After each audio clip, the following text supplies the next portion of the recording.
Hello all. Today we are going to talk about refraction through lens.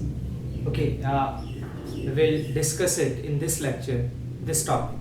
Now, as you all know, that lens is ingrained in our eyes only, right? So if you see anything, you see because you have a lens here, right? You guys all have studied the structure of eye. Now eye and camera, you can say, are almost same thing. One is evolve, and one is we have made through technology or something, right?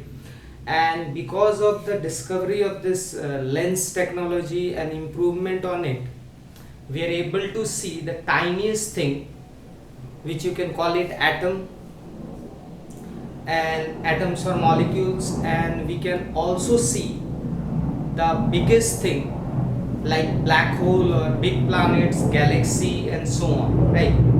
Now there is a small difference between if you guys know the picture of black hole which came out recently. It was not taken through visible light, it was taken through what is called radio waves, right? So there we are not going to go, but our eye is capable of see, it can see only a limited range of wavelengths, what we known as visible light, right? Or you guys know by Vibgyor or something. Now when we talk about lens, any transparent material can act like a lens. Like if I take an example of water in a glass, right? So if you take a water in a glass and you see something through it, and if you change the distance, then you will find out that it also behaves like a lens. Then if you have a water drop suspended in a air, even a small water drop can act like a lens, right? So but we are going to talk about the simplest of all. So any transparent material will act like a lens, depending on its curvature or something, which we are going to talk about. But if you talk about our course, then we have to study very specific things, right? Now in our case, what we are going to do, we are going to study two lenses. One is, you can call it convex lens, and one you can call it concave lens. Okay, now this lenses, generally they are represented, this convex is represented by this shape, and concave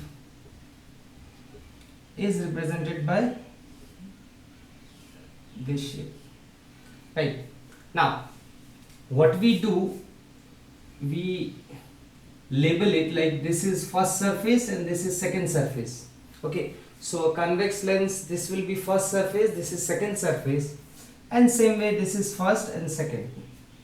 So we define a lens to be a transparent material bounded by two surfaces. Okay, any lens will have two surfaces. Now this what we are going to study. Now to go in detail, if I draw a circle corresponding to the first surface, and if I draw a circle corresponding to the second surface, fine. So this circle is corresponding to the first and this is corresponding to the second. Now this thing is called pole. Okay, so this thing is called pole. If I draw a line like this axis is called principal axis, right? So this is pole and this axis is called principal axis.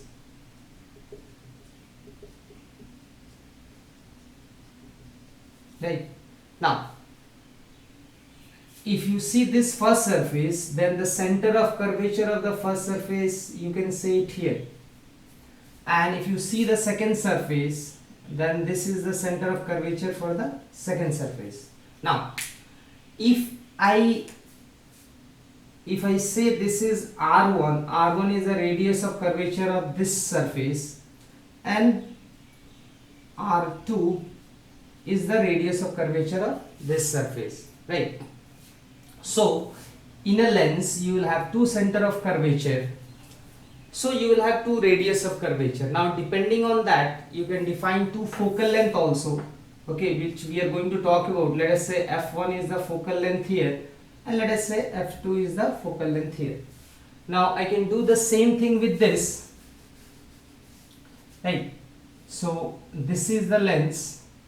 I can draw, this was my first surface, second surface, so I can draw two circles, and same way I can draw principal axis. I can label this is center of curvature C2, this is C1, and I can talk about the same thing here also. Now what we are going to talk, a lens will have two focal lengths, right? So generally a lens will have two focal length, and this focal length, just like in case of mirror, we used to relate focal length and radius of curvature. Here they are not related in the same way as it is for this mirror, okay, which we are going to talk about it. Now generally these are two important lens what we are going to talk about. If this and this radiuses are same, if R1 is equal to R2, then this lens is generally called equiconvex or equiconcave lens,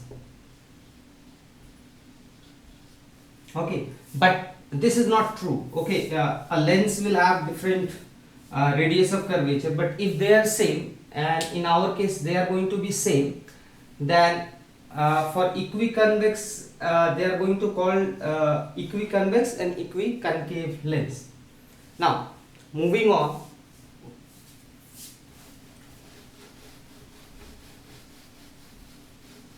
now you can have very different kind of lens.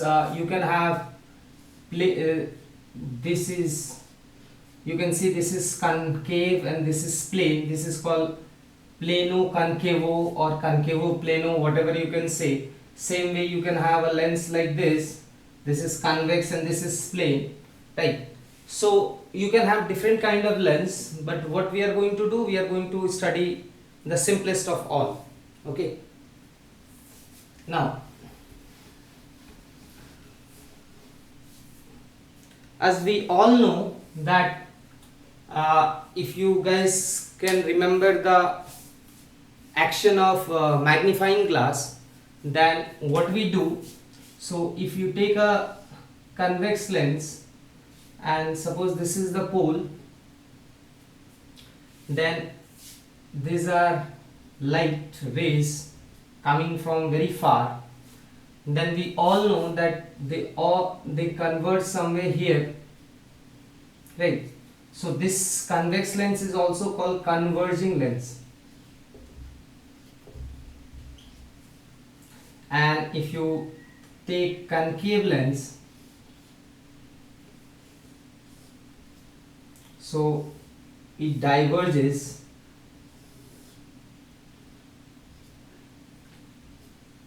so this is called diverging lens. Now whenever you purchase a lens or whatever lens we use in lab, their focal lengths are given, okay. So generally focal length f is given. If you go to purchase a lens, f will be given to it. Now this f, this is the f for convex lens, and if you extend these diverging rays, they will all meet here. Now this is f for diverging lens. Now same way, if you are wearing specs, generally you will be familiar with its power, whether it's positive, negative and so on, right? Now if we, this f for converging lens, f is taken to be positive, so whatever number is given it will be positive, and for diverging lens focal length is negative. So if you are wearing a specs having positive focal length, its power will be positive. If it's a diverging lens, f will be negative. Now, so this is by convention. Okay, for converging lens f is positive, and for diverging lens f is negative. And whenever we all know that this lens has two focal length, but when we talk about it, we generally mean this focal length. So whenever I say convex lens focal length, it will be this focal length, and whenever I say concave lens focal length, it is this focal length. Now, this focal length can be measured in centimeter or meter, right? Now, power of a lens is defined as 1 by f. It is reciprocal of the focal length. So, power unit will be centimeter inverse or meter inverse. Now, if okay, meter inverse is also known as diopter. So generally this number is written, okay, it is denoted by capital D. Now let us say, okay, this focal length is 10 and this is also 10, okay, just for time being. So this is 10 and this is also 10 centimeter, right? So what will be their power? So if you go by this power will be 1 by 10 if I am calculating for this, and it will be 0.1 centimeter inverse. But if I am calculating for this lens, this focal length will be negative, okay? So power of this lens will be minus 0.1 centimeter inverse. Fine. Now, this focal length, as I told you, a lens has two focal length. But when I talk about convex lens, it's this focal length where the rays is getting converged, and when I talk about concave lens, it's this focal length. Okay, whatever we talked about it. Now, through experiment, it is found that focal length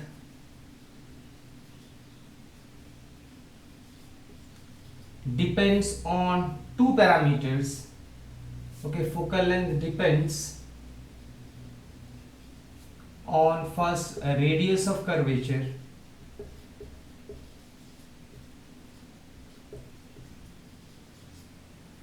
and second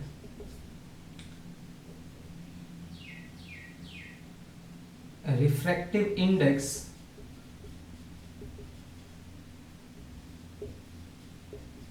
of the medium surrounding the lens. Right. Now, actually this is there in class 12, and this radius of curvature I talked about, like suppose if you have a lens, then generally outside medium is air and this medium is glass, right? And radius of curvature, as we talked about, this has radius of curvature this side, this has radius of curvature on this side. So focal length somehow depends on radius of curvature and the nature of the refractive index of the surrounding medium. Now if air is there, generally glass has refractive index with respect to air is 1.5.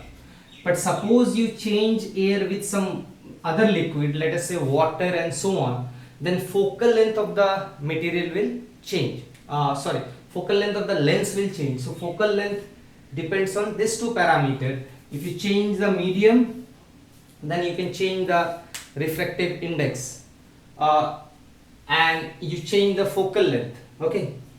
Now, actually, this is there in class 12.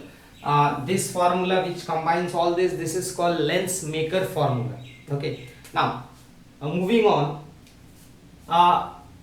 there is a concept of thick lens and thin lens. So if I tell you to guess which has more focal length, thin or thick lens, okay, f is more for thick or thin.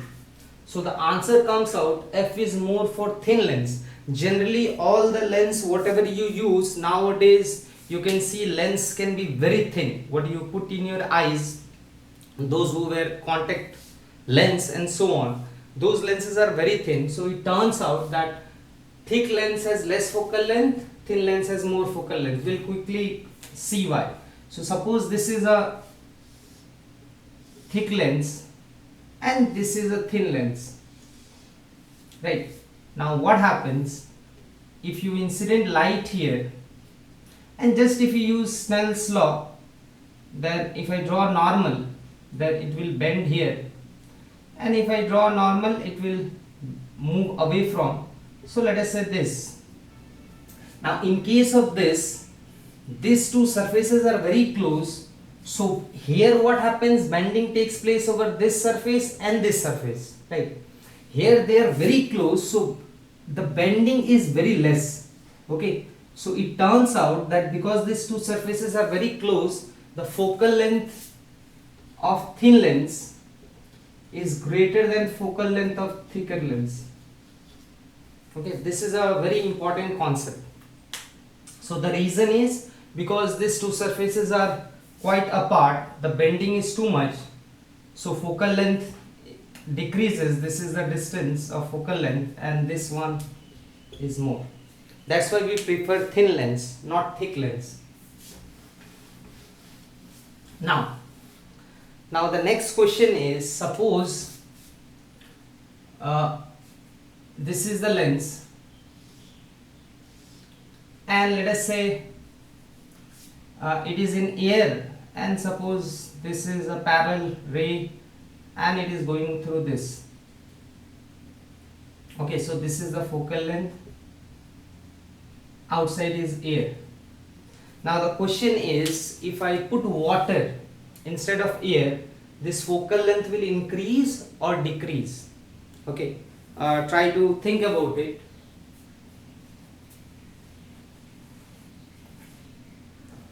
So now let us try to understand. So this medium is glass, so glass refractive index is 1.5 and air refractive index is 1. So you can see as the light goes from 1.5, which is glass, to air, this much deviation takes place. Now suppose, now if I put, this is glass, now outside let us put water. So water refractive index is 1.4, right? Now this refractive index is 1.5. Now the difference is very less, right? So let us make a scenario. What happens if outside medium refractive index is also 1.5 and this is also 1.5? What will happen in this case? Now you can see there is no difference in refractive index. So what will happen? The ray will travel straight. Okay, because no refraction will take place, because refraction takes place when you have two different mediums, right? Now see here, from 1.5 it is going to 1.4. So here you can say focal length is infinite. If outside medium is same, this is just like a glass plate, so focal length is infinity here, right? Now in this case it turns out this, because the difference between refractive index of glass and water is very less, the bending will be also less, so it will make it focus, let us say here, right? So let me talk about this again. Because refractive index difference is this much, suppose it is bending here. If refractive index decreases, suppose it becomes 0, ray will go straight. So in this case refractive index difference is very less, so bending will not be this much. Okay, it will almost try to go straight and it will somewhere meet here, what we have discussed. So what happens in this case, if you put a lens in air and water, same lens, so focal length of lens in water will be more than focal length of lens in air. Now there is also one more question about lens, that suppose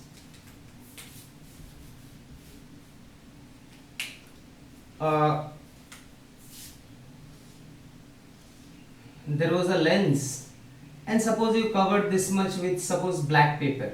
Okay, so this much is covered with black paper, and previously let us say the scenario was like this, that the light was coming and the image was forming somewhere here. Now the question is, if half of the lens is covered, okay, let us say with a opaque sheet or black sheet which can absorb light, will the image will be again forming here? Now what do you guys think? So same thing, this ray is coming, this ray is coming.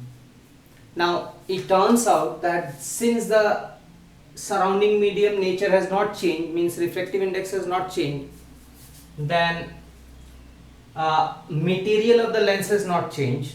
Okay, it is still glass only. So the image will formed exactly at this point.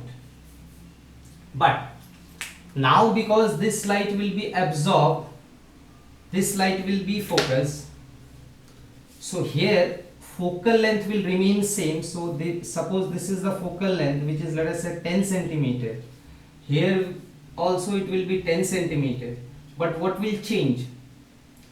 As you can see, the image intensity will change. Intensity means suppose it was let us say it was getting 50% light from this side, 50% from this side. So in this case it will get 50% of light from this side, so this will be more brighter than this. So in this case focal length remains same, but intensity decreases or brightness decreases. Okay, intensity of image decreases. Now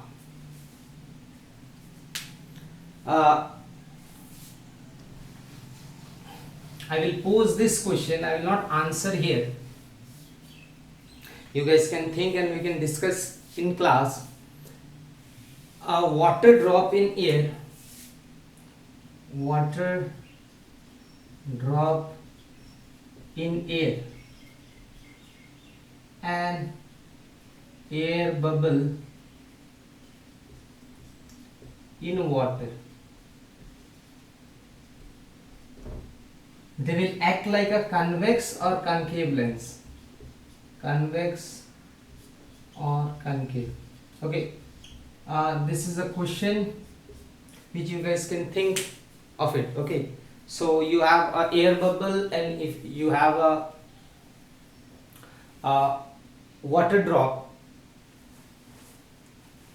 what kind of lens it will behave? Okay, this is a question for you guys. Now moving on,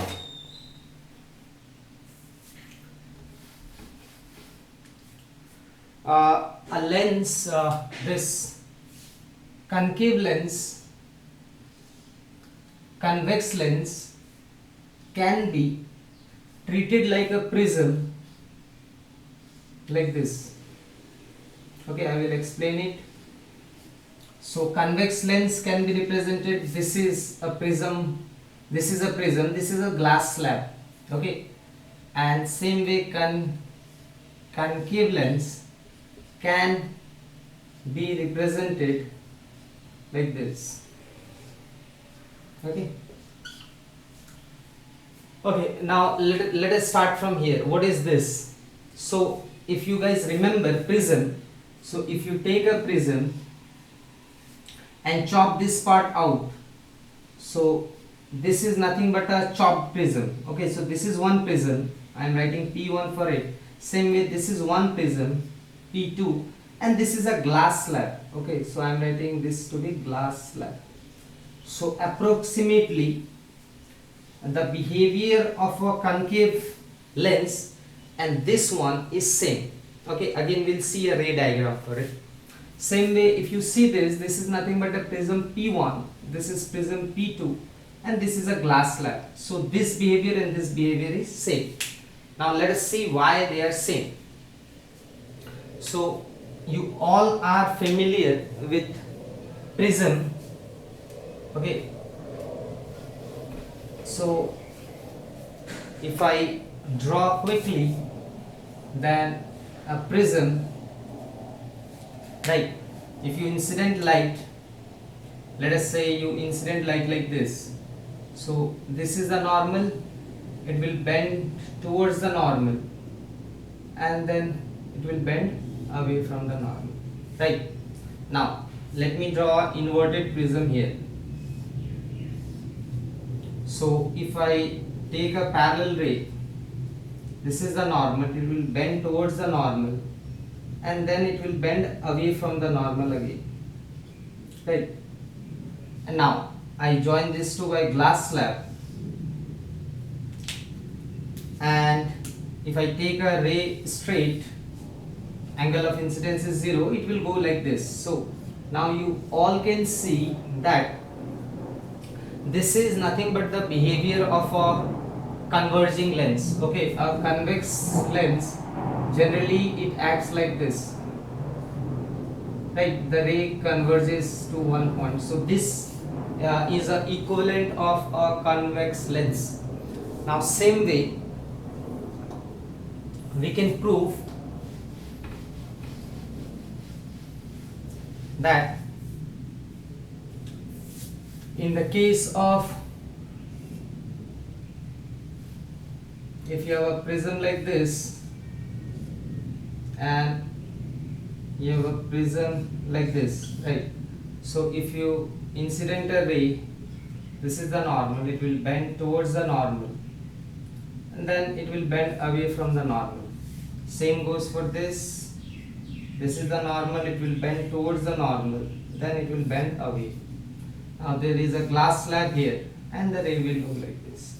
So this set of combination will act like a concave lens, right? Now quickly, there are various rules to draw a ray diagram which we'll talk about in the next lesson. And let me tell you, all lenses or any devices have something called limitations. Now you know that we have telescope, we have microscope, camera, lens combination and so on. Every lens has some problem which are called aberrations, okay? So it has any optical instrument has limitation by aberration.